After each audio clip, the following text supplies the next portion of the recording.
This is SSPTV News, brought to you by Samsung Productions and the Hazleton Standard Speaker. If you have questions about COVID-19 vaccination, we have the answers in our in-depth news feature with a local doctor next. Welcome everyone, and thank you for watching. I'm Ken Carr with your local information. Who's been Googling information about the COVID-19 vaccines? Come on, at least once. There's a lot of questions out there, and our Lisa Sugar gets some great answers in today's news feature.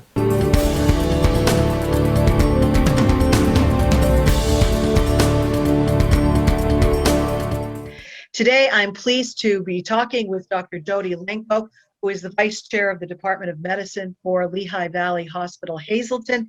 Thank you so much for joining us. Everyone is talking about vaccines. What are the vaccines, the differences among them, and, should we get it? So what do you say? Yes, absolutely. It's an exciting time that we're talking about vaccines and that we're not talking about how many people are dying from COVID, because those numbers fortunately are going down, partly because of the vaccination effort. So in the United States, we have 3 vaccines that are available right now that were approved by the CDC. So the 2 most common ones that people have heard about are the Moderna or the Pfizer vaccine, which can be thought of as basically very similar mechanisms in terms of how they produce the response, an antibody response. And the third vaccine, those are called the mRNA vaccines. The third vaccine that was more recently approved was the Johnson & Johnson vaccine. Currently, that is not available in the state of Pennsylvania to any health networks. It's only available right now to the teachers. So the state has decided to take that approach for now. But the Johnson & Johnson vaccine is a little bit different than the mRNA vaccines. So how focusing mostly on the Pfizer and Moderna, how they work, it has nothing to do with introducing DNA and altering your DNA in your body. It will not change your personality. It will not do anything like that. The mRNA, all this is basically a protein, and the protein is a code which gets taken up into the cells of your body, and your body makes another protein. And in this situation, the protein that your body makes is part of or similar to the coronavirus spike protein, and then your body then makes an antibody to the spike protein. So it's basically a really sneaky way of getting your body to create an antibody to the spike protein of coronavirus, so that whenever you see that, if your body gets exposed to coronavirus, your body immediately recognizes it. It already has the antibodies, fights it off. You never even feel a thing, so you don't get infected. Should we be worried about side effects? And in general, the most common side effects we see from vaccines in general is a site reaction, we call it. Your arm gets sore, gets a little tender. Sometimes it can get warm or hot. And that is relatively common. That is the most common symptom that we see from the vaccine, both the first time you get it and the second time, because both the mRNA vaccines, Pfizer and Moderna, are the 2-shot vaccines. They're most effective when you administer the first shot, and depending on which you get, 3 or 4 weeks later, you get a second dose. And the sore arm is very common. We see that quite often. Some other side effects are more common after the second dose, and in general, we see them just in general, and usually in the younger populations. It seems to be a little less likely in the older population, that they don't seem to have as many severe side effects from the second dose. In general, it feels like kind of flu-like symptoms. Your body aches, sometimes a low-grade fever, some mild headache.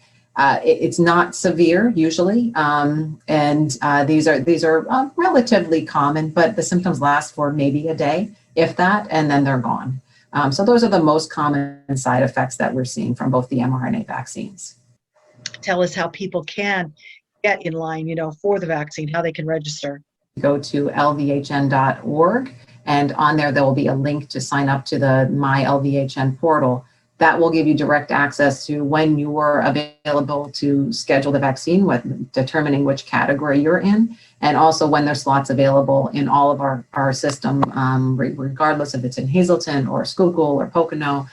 Some of the mass vaccination events like at Dorney Park and at Pocono Raceway, it will give you access to all of those. Right now, we are following the principles of the state in terms of which people we're vaccinating. So we are still in phase 1A, which includes, as most people know by now, medical personnel, the first responders, most of which have been vaccinated, but also people over the age of 65 and anybody over the age of 65, if you're younger than 65 with certain conditions. And you can find those on Lehigh Valley's website, in addition to the State Department of Health website. Important information that we all need to know right now so that we can all stay safe, get vaccinated, and hopefully put COVID-19 in the rearview mirror. So I encourage anybody that's thinking that they want to wait just because everybody else around them is going to get the vaccine and they don't have to. It's not a good strategy. It's not going to get us to where we need to be, and it's not going to get us back to our normal lives as quickly as we can. The quicker people get vaccinated, and the quicker we'll be back to our normal lives. Today's news feature is brought to you by the Cheese Store and more. Come in and order slices of their Easter pie, and don't forget to check out their Facebook page for weekly specials. Thank you for that story, Lisa. The City of Hazleton has moved the date for its Easter Bunny Trail drive-thru celebration. The event was scheduled for this weekend at City View Park, but due to expected rain and strong winds, the Easter Bunny will now visit the city Tuesday, March 30th from 5 p.m. to 7 p.m. The event will still take place at City View Park on Poplar Street. Time now for weather on SSPTV News. Here's our weekend forecast from the National Weather Service. On Saturday, it's mostly sunny with a high in the 50s. Saturday night, there's a chance of showers. It will be partly cloudy with a low around 40 degrees. Sunday, there's a chance of showers. It will be mostly cloudy with a high in the 50s. Sunday night, a chance of showers, mostly cloudy with a low in the 30s. Monday is mostly sunny with a high in the 40s. Monday night, mostly clear with a low around 30 degrees. And on Tuesday, it's mostly sunny with a high near 50 degrees. Coming up, we have a clip from a recent Mass for Inspiration show in the SSPTV Spotlight. And just before that, Lisa Sugart features an event called NEPA Sings that benefits Luzerne County court-appointed special advocates for children. Later in sports, Tamaqua area's Nate Wickersham walks us through his bronze medal match at the State Wrestling Championships. Good evening, everyone. Here's today's Talk of the Town.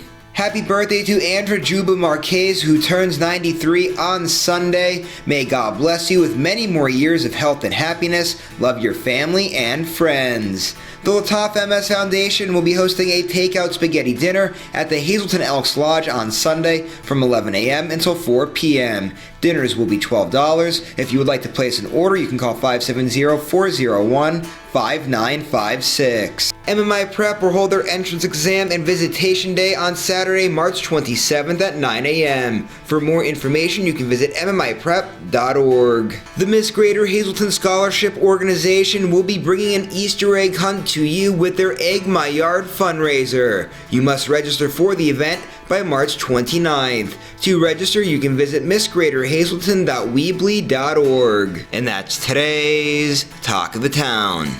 SSPTV News would like to send sincere condolences to the family and friends of these recently departed. Ruth H. Smith, age 97 of Cunningham, the Crofton News Funeral Home will announce the arrangements. And Elizabeth Mahalchik of Beech Mountain, family and friends are asked to call the Luzerne County Coroner's Office at 570-825-1644. Today's social and obituary report is brought to you by Harmon Funeral Homes and Crematory. Call 570-788-0977 or go to harmonfuneral.com.